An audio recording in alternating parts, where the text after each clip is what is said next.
여러분, 한 주간 잘 지내셨나요? 자, 이제 5주차 금융소득과 세금에 대해서 살펴볼 시간입니다. 자, 이제 6주, 7주, 이번 주하고 6주, 7주 하면 중간고사인데, 자, 6주차 수업과 7주차 수업도 마찬가지로 비대면 수업으로, 코로나로 인해서 온라인 수업으로 계속 진행하는 걸로 학교에서 결정이 됐습니다. 자, 그래서 6주차와 7주차 수업도 온라인 수업을 통해서 강의가 이루어질 겁니다. 자, 그리고 이제 8주차의 중간고사를 볼 건데 8주차 중간고사는 온라인 수업으로 계속 이루어졌기 때문에 과제물로 대체를 할 겁니다. 자, 그래서 온라인 과제물은 7주차에 또 자세히 얘기를 하겠지만 8주차에 온라인 과제로 제시를 할 겁니다. 그러면 여러분들 8주차에는 수업 내용이 가상대학에 올라오는 게 아니라 과제물에 대해서 내용이 올라올 겁니다. 자, 그러면 여러분들은 과제물을 작성을 해서 가상대학에 제출을 하면 그 과제물이 바로 중간고사가 되기 때문에 중간고사 학습평가 30%가 적용이 되는 겁니다. 자, 그 내용과 관련된 내용에 대해서는 7주차에 다시 얘기를 하고, 자, 이번 주는 바로 금융소득과 세금이란 항목에 대해서 살펴보도록 하죠. 자, 금융소득과 세금, 자, 금융상품과 이제 금융소득에 대해서 한번 살펴보면 금융시장에서 금융기관에 취급하는 상품을 우리가 금융상품이라고 얘기를 하는데, 자, 이런 금융상품, 금융기관의 분류는 다음과 같습니다. 즉, 이 금융상품을 은행업에서 취급하는 것을 수신상품이라고 얘기를 하고, 자, 이러한 수신상품은 바로 원금의 지급을 약정하는 금융상품을 말하는 겁니다. 자, 그래서 은행에 뭐 예금을 하면 그 예금 원금과 거기에 이자를 주는, 자, 이러한 상품을 수신상품이라고 얘기를 하는 거고, 보험업이라는 것은 이 보험상품을 얘기하는데, 이 보험업의 보험상품은 바로 장래에 위험 발생에 따른 보상을 약정하는 뭐 금융상품을 말하는 겁니다. 자, 그래서 자동차 보험 같은 경우는 뭐 자동차 사고에 대비해서 드는 보험이고, 자, 보장성 보험이라고 해서 뭐 종신보험, 각종 암보험, 암보험 같은 경우는 뭐 암에 걸렸을 때 보장해주는 보험. 자, 이러한 보험 상품을 보험에서 취급하는 상품, 금융상품이고, 금융투자업이라는 것은 바로 금융투자상품이라는 것을 얘기합니다. 자, 그래서 원볼의 손실 가능성을 부담하는 금융상품을 금융투자업이라고 얘기를 하고, 우리가 뭐 주식에 대해서 주식은 뭐 매각해서 이익이 날 수도 있고 손실이 날 수도 있는, 자, 이런 주식이라든지 이런 채권이라든지 이런 금융투자 상품을 취급하는 금융투자업의 금융투자 상품을 금융투자 상품이라고 얘기를 하는 겁니다. 원본 손실 가능성이 있다는 거죠. 자, 이러한 금융상품을 취득, 보유, 처분하는 과정에서 발생하는 소득을 바로 금융상품이라고 얘기를 하는 겁니다. 자, 그런데 이 수신상품과 보험상품은 만기까지 보유함에 따라 이자소득이 발생할 수 있습니다. 자, 보험상품은 보장성 보험과 저축성 보험 두 가지로 나눌 수가 있는데, 이 저축성 보험 같은 경우는 만기까지 보유하고 있으면 그 만기가 지나면 원금의 일정 부분 이자를 지급합니다. 자, 그래서 이러한 은행에서 취급하는 예금이라든지 이런 수신상품과 보험상품에서 취급하는 저축성 보험에 따라서 발생되는 이자에 대해서는 이자소득이 발생이 된다는 거죠. 자, 그리고 금융투자 상품은 채권이라든지 주식 등 유가증권의 형태를 취하고 있습니다. 자, 그래서 만기까지 보유할 수도 있고 중도에 매각할 수도 있는데, 자, 채권을 보유하는 경우에는 이자소득, 채권이라는 것은 자, 회사가 자금을 확보하는 데는 두 가지 방법이 있습니다. 자, 그래서 주주로부터 자본금을 더 출자를 받아서 확보하는 방법. 자, 그런 경우는 주주한테 자본금에 투자를 받고 주식을 주주한테 주는 거죠.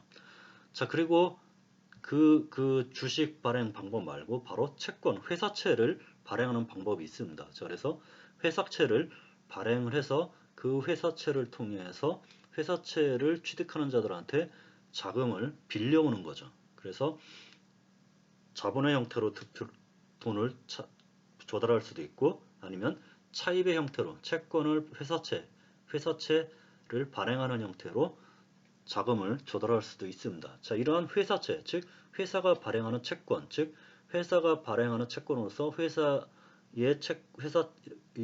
발행한 채권은 회사채라고 얘기를 하는데 얘를 줄여서 채권이라고 얘기를 합니다. 그래서 채권 같은 경우는 뭐 채권을 보유하고 있는 자한테 뭐 매년 이자로 몇 프로 지급을 하고 만기에 몇 년이 되면 뭐 원금을 상환한다 이런 식의 그 채권을 발행을 하는 겁니다. 자, 그러면 이러한 채권을 발행을 해서 이 채권 취득자들한테 자금을 조달하는 거죠.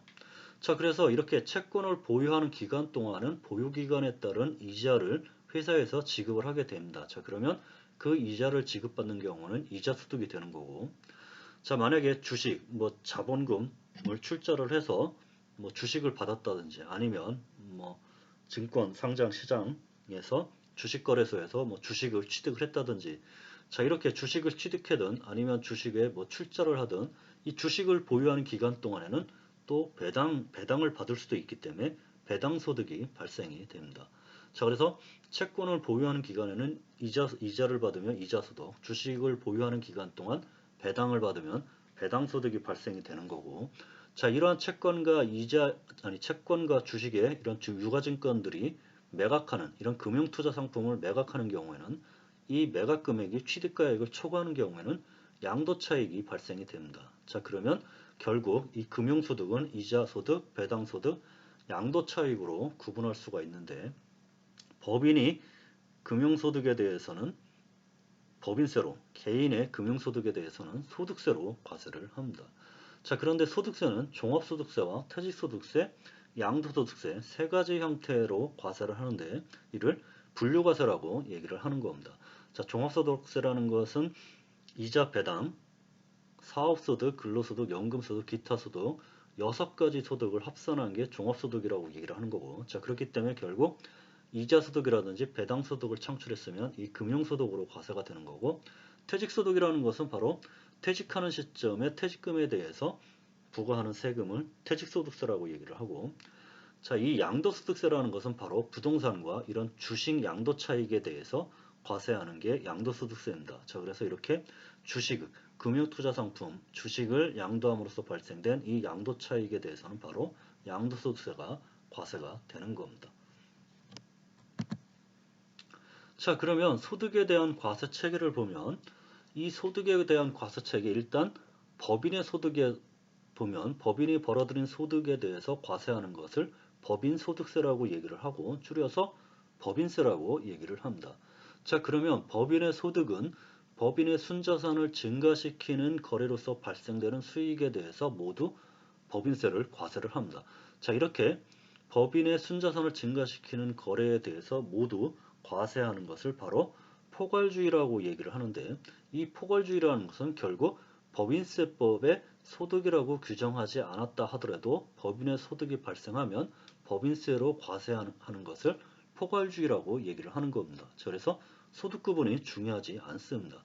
즉 법인세법에 규정이 되었던 규정이 되지 않았던 간에 상관하지 않고 모든 소득에 대해서 과세를 하는데, 자, 이렇게 모든 소득에 대해서 과세하는 것을 포괄주의라고 얘기를 하고, 자, 이러한 포괄주의는 법인세에서 채택하고 있고 법인의 소득에 대해서는 법인세가 과세되기 때문에 이런 소득세법 같이 소득의 구분이 중요하지 않다는 겁니다.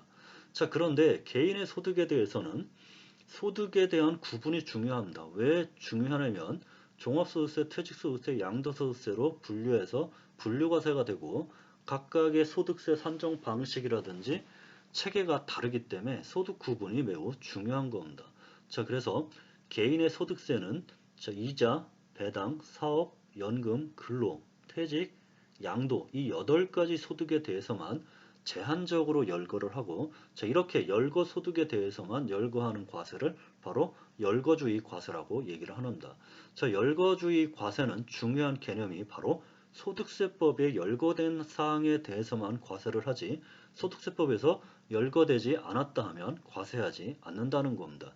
자, 그래서 열거주의 개인의 소득에 대해서는 소득세가 과세되는데 소득세는 소득세법에 열거된 사항만 과세를 하기 때문에 열거주의 과세라고 얘기를 하는 겁니다. 자, 그래서 이러한 개인의 소득은 바로 세 가지 형태로 분류된다고 그랬는데 종합소득세, 퇴직소득세, 양도소득세로 분류된다고 했습니다. 자, 그래서 종합소득세는 종합소득에 대해서 과세되는 건데 자, 종합소득이라는 것은 무엇이냐? 바로 이자소득과 배당소득을 말합니다. 자, 그래서 금융상품으로서 채권을 보유하는 기간 동안에 이자소득이 발생됐다. 그러면 이자소득에 대한 종합소득세가 과세가 되는 거고 주식을 보유한 상태에서 주식에 대한 배당을 받아서 배당소득이 발생이 됐다. 그러면 이 배당소득에 대한 종합소득세가 과세가 되는 겁니다. 자, 그리고 사업소득이라는 것은 개인이 사업활동을 통해서 벌어들인 소득에 대해서 과세를 하는 거고 자, 근로소득 같은 경우는 지난 시간에 우리 근로소득 시간에 살펴봤죠. 근로자가 근로를 제공함으로써 발생되는 소득에 대해서 과세하는 것을 근로소득에 대한 종합소득세고 자, 연금소득이라는 것은 연금을 받는 것에 대해서 부과하는 거고 기타소득이라는 것은 이 5가지 소득 이외의 소득세법에서 열거하고 있는 소득에 대해서 기타소득으로 과세를 하는데 자, 이러한 6가지 소득을 다 합산해서 과세하는 것을 바로 종합소득세라고 얘기를 하는 겁니다.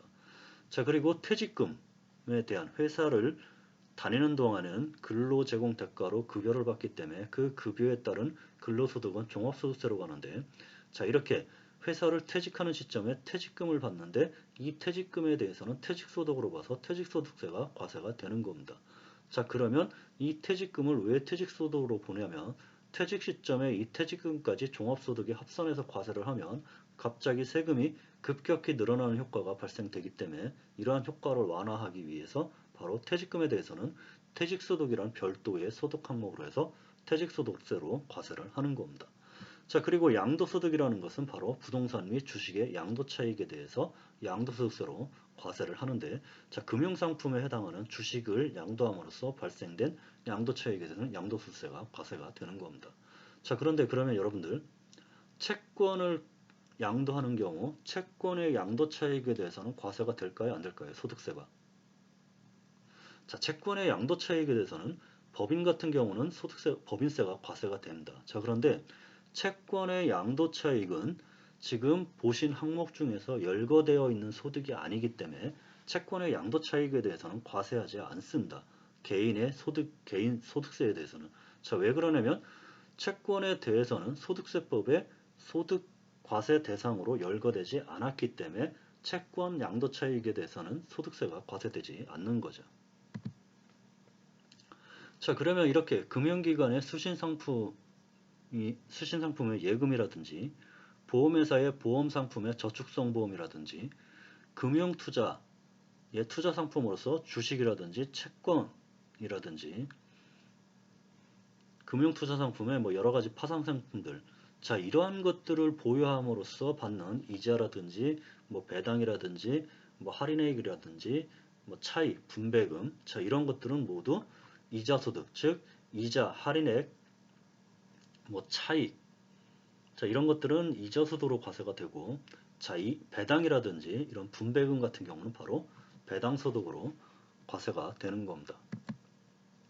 자, 그리고 금융투자상품을 처분하는 경우에는 바로 양도차익 자, 금융투자상품은 채권의 처분에 대한 매각차익은 과세가 되지 않고 주식의 처분은 주식 양도차익에 대해서만 과세가 되는데 대부분의 주식 양도차익에 대해서는 비과세입니다.